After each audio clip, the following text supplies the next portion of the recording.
Hello and welcome to The Urbanist, Monocle's programme all about the built environment. I'm your host, Andrew Tuck. Coming up. There is a global momentum and I would say a dynamic change in Asia. I think we've been, like in many other regions, we've been in a wait-and-see moment, waiting for a new cycle to begin, and I think maybe we are at the beginning of that new cycle. We're in Hong Kong this week for this year's edition of MIPIM Asia, the real estate summit for the APAC region. Over 2 days, developers, city officials, investors and urban planners came together to put the spotlight on a market that's standing out from the crowd. From tariffs to geopolitical tensions, climate change and new investment opportunities, showcasing why APAC real estate is leading the way in times of high volatility. The gathering also came at a pivotal time. The city is still unpacking the devastating consequences of a fire in a housing complex in Tai Po, which killed 146 residents, prompting serious conversations about building standards in an ever more urban world. Let's find out more about some of the discussions that took place with Monocle's Carlotta Rebello reporting from Hong Kong. This is The Urbanist.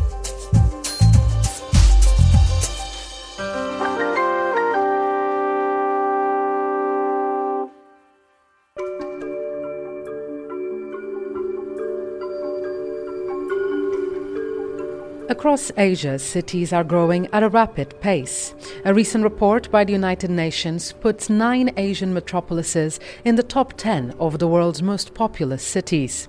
This comes with its challenges, of course. We need to build at a faster pace than ever before, all while ensuring it's done in a sustainable, healthy and innovative manner. This was the underlying theme of this year's MIPIM Asia Summit, which has just wrapped up in Hong Kong. It is a much smaller offshoot of the Global Real Estate Festival that happens in Cannes every year, going from some 20,000 attendees to 400. But that actually meant having a chance to engage in conversation with almost everyone in the room. Ahead of the first day, I caught up with Nicolas Boffy, MIPIM's new director. He took the post in September, so this event marks his debut at the helm of the show. Having attended MIPIM before as a guest, I asked him how different it is now to be on the other side. Actually, this is not really a big step aside. I'm still very pleased to be working for the industry and for the quality of life. MIPIM has always been a fascinating trade show and networking platform. Actually, I knew quite well in my previous life, and I think it was a really interesting challenge to take over the leadership of the show, especially because we are, I think, at a pivotal moment in the world in terms of real estate investment and urban challenges. We also want to develop MIPIM across the globe with new editions, so I think there's many exciting moments ahead. So this is the motivation that was at the foundation of my decision to join MIPIM. It's always one of the conversations we tend to have is this idea of bridging the divide between different parts of the industry and even with the public in general to something as simple as understanding the language and demystifying a lot of the concepts. Is that something that's very present in your mind? You know, we are here at MIPIM Asia, of course, looking ahead to Cannes next year. Is that something that's present, in your work? I think that's really central also to what makes MIPIM unique in the world. So 95 countries, more than 20,000 people coming to Cannes, at least just for the Cannes show, right? A few hundred leaders in the Asian Summit, and maybe tomorrow at the Riyadh and Middle East show we are expecting 1,000 people coming.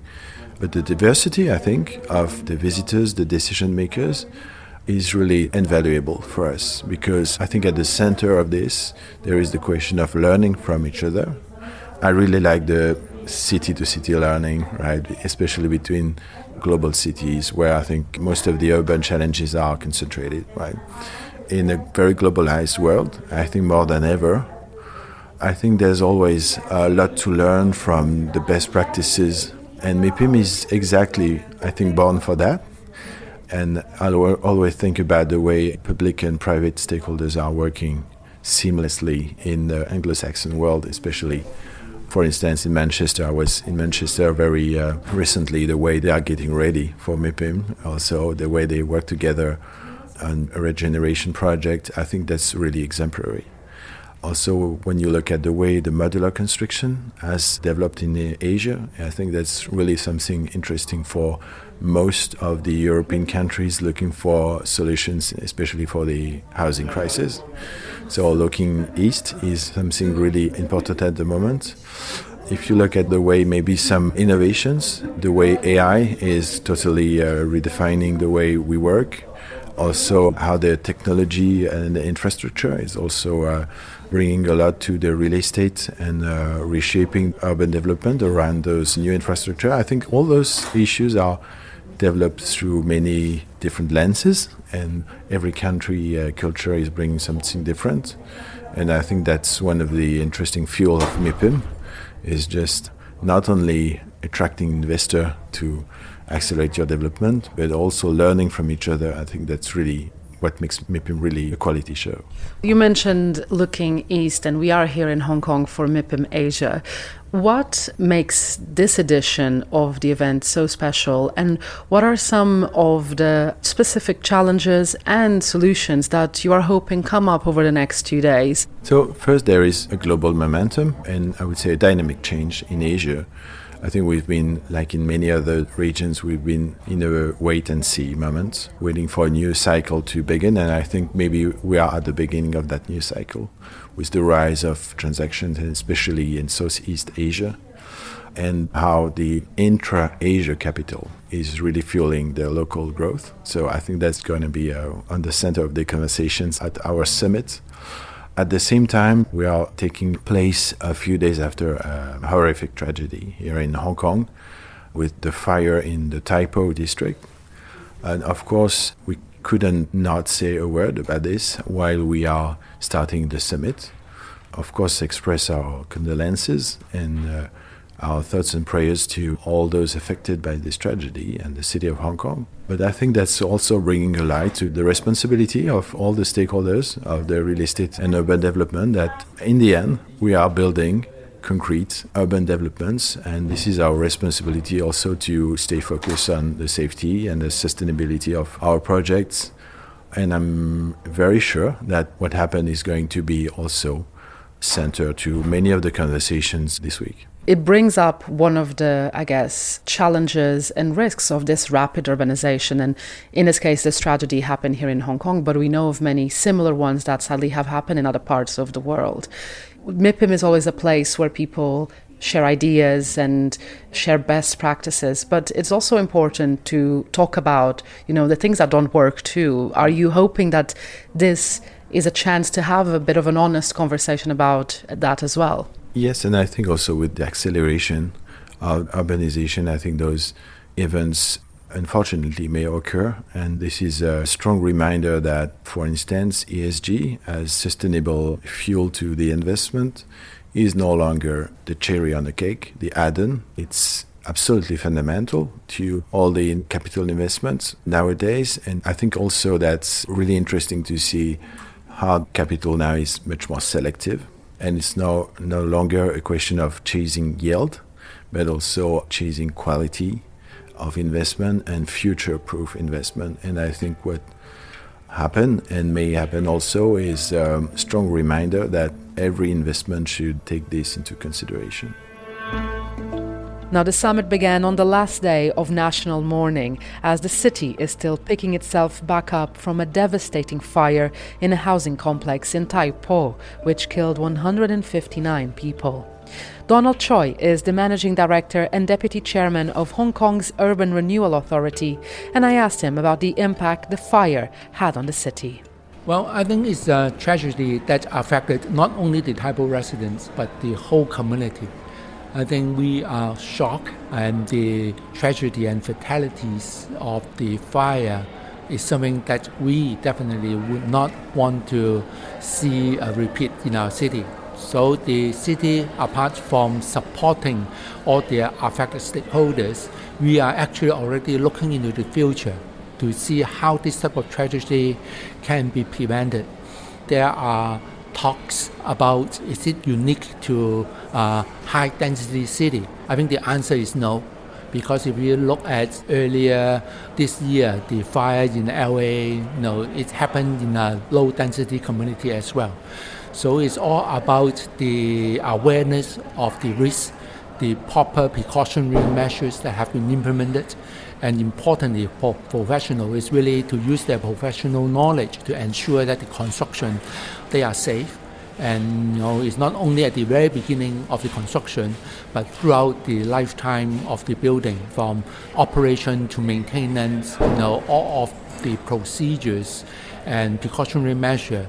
We should actually be very careful with all the works going on in living environment.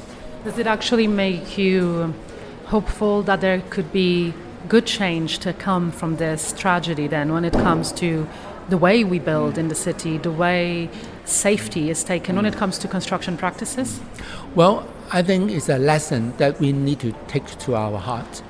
If we fail to notice the shortcoming and repeat it in future, there is no excuse. One of the interesting things about being here is that there's a shift in perspective and hearing how Asian nations are actually looking to one another for solutions. Take the case of Japan, where now more than 1 in 10 people in the country are aged 80 or older. Local authorities, private investors and institutions had to get together and act fast. And one of those players was Suji Tomikawa, the president of Mitsui Fudosan Investment Advisors, who betted on senior living solutions in cities. He started by telling me the scale of the problem. I guess Japan was so concerned about aging population or rapidly aging population in our country, so that we prepared, first of all, senior nursing insurance coverage, and it was introduced in April 2000.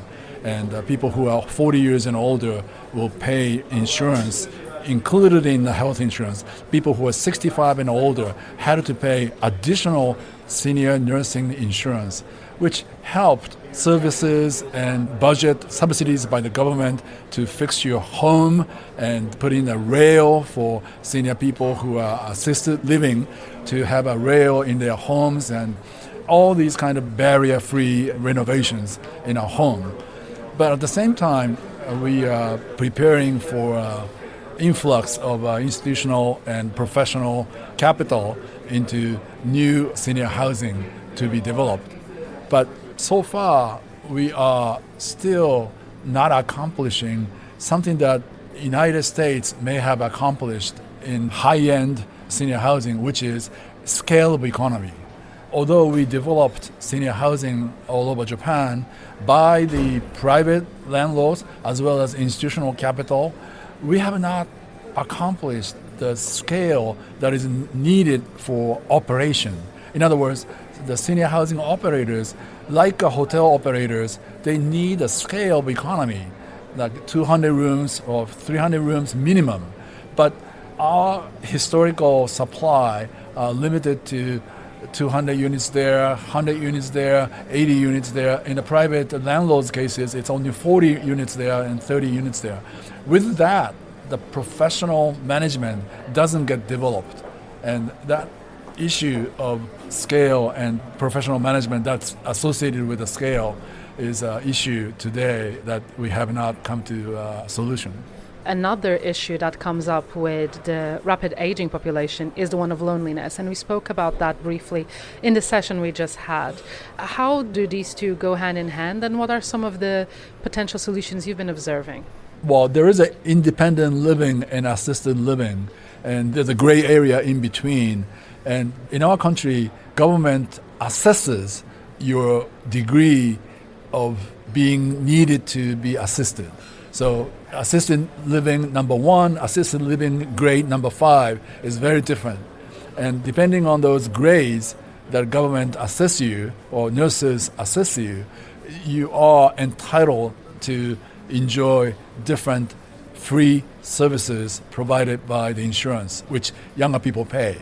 And that type of assistance will help people who are living alone to be belonging still to the community and participate in a sports event, entertainment event in the community as well as in the township. The issues that Japan is facing, we can see that perhaps in the future other cities across the region will face. So you already are in a position to give lessons to your neighbors. What are some of the things that you would like to share, having learned from this journey that Japanese cities have been through?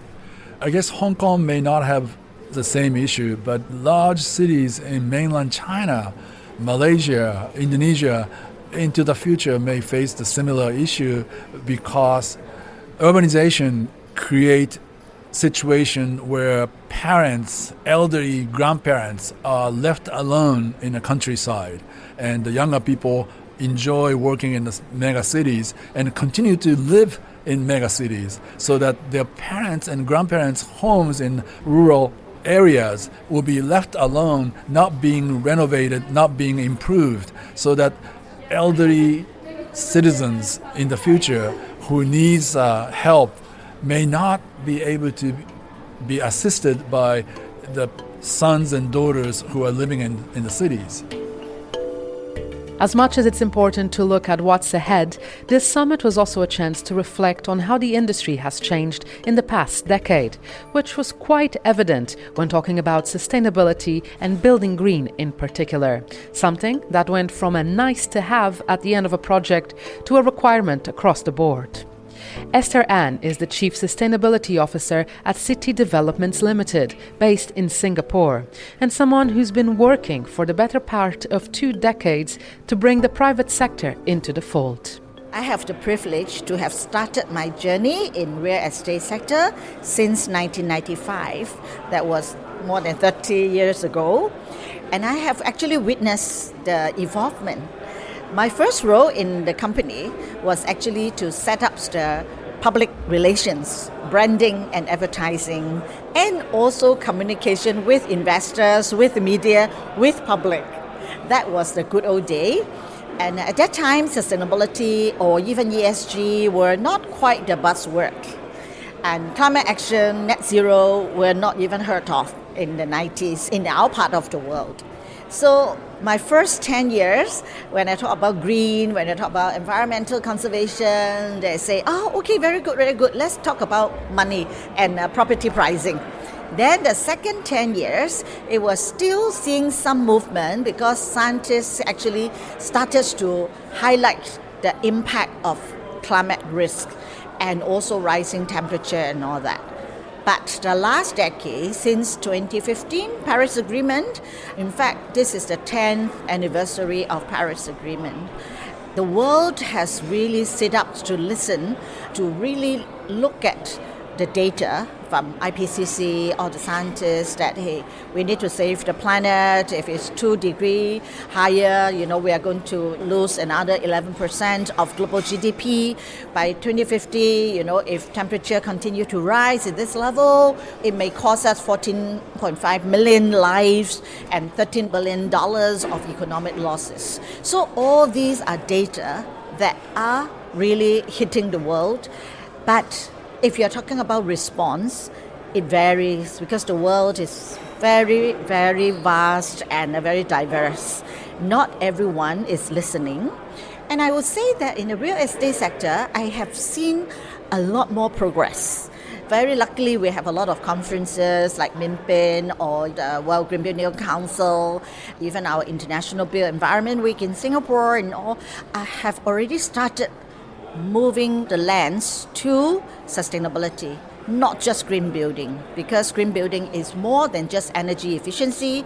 You also have to talk about spaces and the surrounding and the users, and especially after COVID, healthy buildings, healthy spaces become quite a priority now. Not just building green, but also building healthy spaces. Healthy spaces means higher productivity. People are more productive, more efficient, and also, linked to economic performance as well. So in a good old day, when you talk about sustainability, people only think of, tree hugging, environmental. But today, more businesses, especially in the real estate sector, they look at environmental issues, climate issues as core that has impact on social sustainability and financial sustainability. What's most precious is not just about business, not just about profits. It's about people and planet. And I'm a firm believer of triple bottom line. Without healthy planet, there's no business and no healthy people and no profits for businesses to make. And if company don't remain profitable, the first to suffer is going to be your employees, because a lot of companies couldn't survive. They have to retrench people. So if you don't have profits, you also cannot take care of people, whether internal or external stakeholder. Your supply chain will suffer if you can't give them contracts and all that. So profits, people, and planet are all interconnected, all interdependent. This is what I can simply explain why sustainability is at the core of national agenda, business agenda, and also social agenda. It is really interesting to hear that perspective, because we know that we need to build more human-centric cities that put people first. But at the same time, particularly here in the APAC region and ASEAN as well, we have cities that are slowly sinking, that are at risk from climate change. So while sustainability is no longer just about climate, that remains really important when we talk about the future of urban living. So I guess the question I want to ask is it no longer just about profits, but actual survival of businesses, survival of the way we live in cities? Yes, actually, if I could just cite Singapore as an example, we are a small island city-state, low-lying city-state. More than 170 over days are actually rainy days. And we are next to the equator, 1.5 degree north of the equator. It's summer every day. So heat, rising sea level, and flood are part of the whole survival of the country.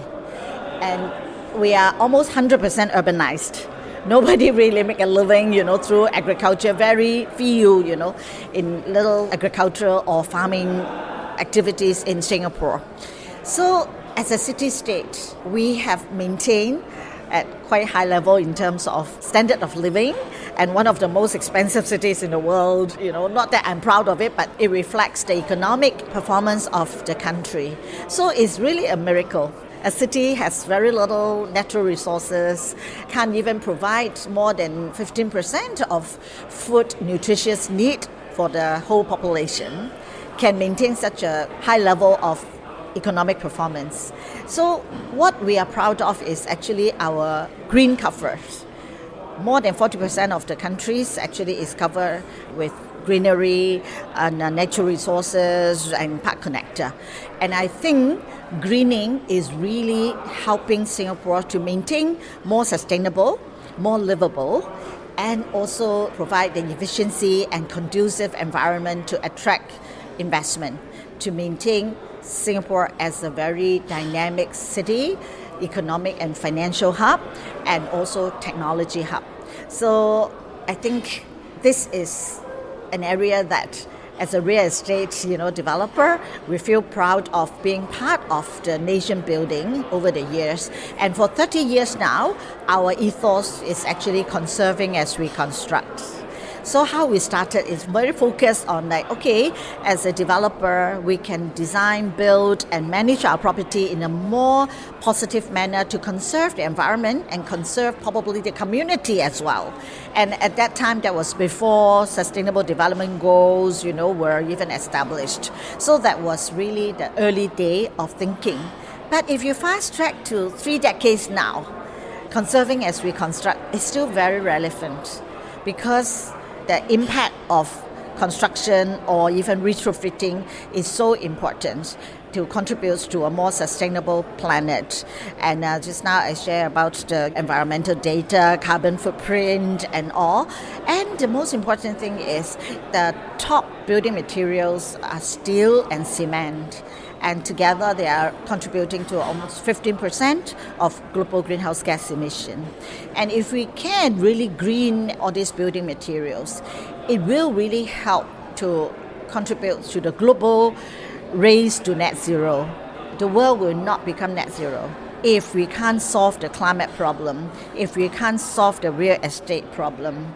Also, one thing very important now, we all learn that loss of nature and loss of biodiversities are getting more and more severe. If you look at the World Economic Forum's the 10-year projection of the top global risk, 5 out of 10 are related to loss of nature and biodiversity. Of course, extreme weather, climate change, pollutions are all part and parcel of it. So now, in the real estate sector, or even related sector, we are giving more attention to nature-based solutions because technology is a given, mitigation is a given, but how do you really restore, regenerate nature and also biodiversity can help a lot in cooling, spaces, especially urban spaces. Like in many cities, we have urban heat island effect. A lot of concrete around us, all the heat that come out from air conditioning and all the building activities. So if we can green the real estate sector, we are on good track to green the world. Before leaving, I wanted to hear more about the challenges facing our host city, Hong Kong, and how the Urban Renewal Authority was created precisely to face the need to build better while dealing with the lack of space. Here's Donald Choi again. Urban Renewal Authority in Hong Kong was established in 2001. It was tasked with the mandate to actually stop the urban decay and also do redevelopment as well as building rehabilitation to ensure that we can further provide a better living environment for Hong Kong. Tell me about the challenges that Hong Kong specifically is facing when it comes to rapid urbanization. Well, Hong Kong is a city that actually is double aging. So it's not only our population is aging, which means that elderly in our city, we will be approaching, every 3 persons, there will be one that is age 65 and above. So it is a very rapid rate age. And again, not only our population is aging, but also our building. Right now, our building is also getting older. So in about 2 decades, 1 in 2 buildings actually will be age 50 and above. So again, we need a lot of refurbishment, maintenance, and also preventive repair. So to ensure that our city can continue to be functional and also satisfy the modern lifestyle needs. It's almost like you're racing against time because you have a population that is aging, but then you also have the forces of this demand from the buildings that need to be renewed. How are you meeting those housing demands? Well, obviously, it cannot be done by government alone or URA alone. We need to attract private sector involvement, especially private capital, to actually participate in our city renewal. There are various opportunities, for investors to come into our city to help us to renew our city. At the same time, actually provide a better living environment and also be able to get a reasonable return on their investment. Yeah. Tell me about the conversation about demolishing versus refurbishing, because when we talk about urban renewal, it always ends up in one of these two categories, but actually it's not as simple as that, is it?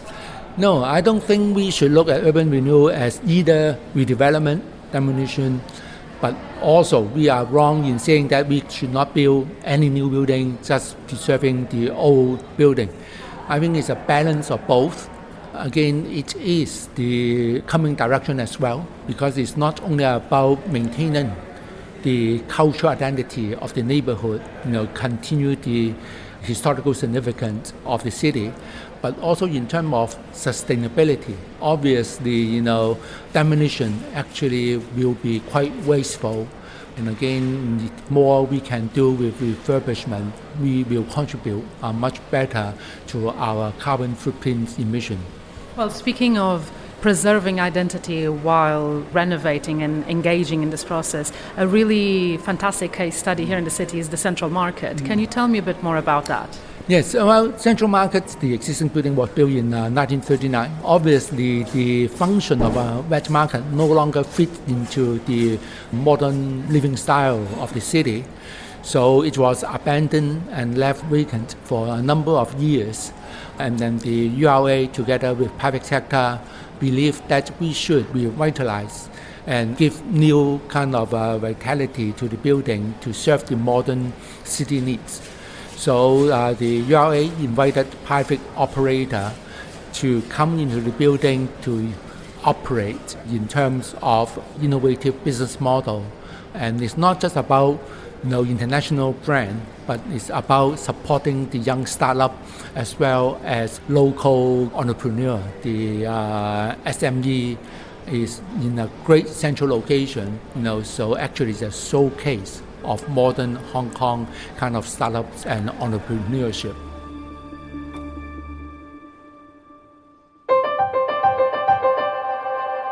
And that's all for this week's episode of The Urbanist. You can follow us for new editions of the show every week, and you can subscribe to Monocle magazine for reports on all things design, architecture and urbanism too. Just visit monocle.com. The Urbanist is produced by Carlos Rebello and by David Stevens, who also edits this show. I'm Andrew Tuck. Goodbye, and thank you for listening, City Lovers.